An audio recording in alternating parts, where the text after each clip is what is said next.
Komandan Lanut Sri Mulyono Herlambang Kolonel Sigit Gatot Prasetyo kunjungi warga Lorong Budiman RT 22 RW 05 Kelurahan 35 Ilir, Kecamatan Ilir Barat 2 Palembang Minggu kemarin.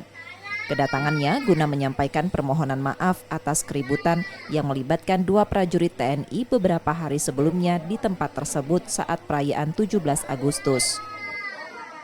Kita selalu ingin menjalin persaudaraan, kerukunan, kedamaian dalam lingkungan kita dalam berhubungan satu sama lain.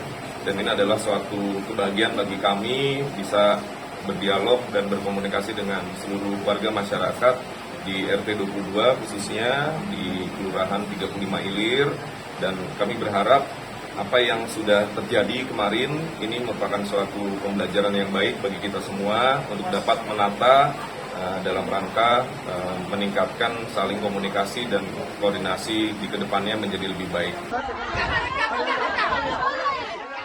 Peristiwa tersebut menurut Danlanut SMH menjadi pembelajaran semua pihak dan berharap peristiwa tidak terulang kembali.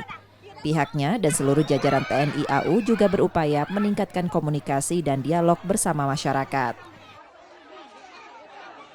Emreski Nurmizan, Kompas TV, Palembang, Sumatera Selatan.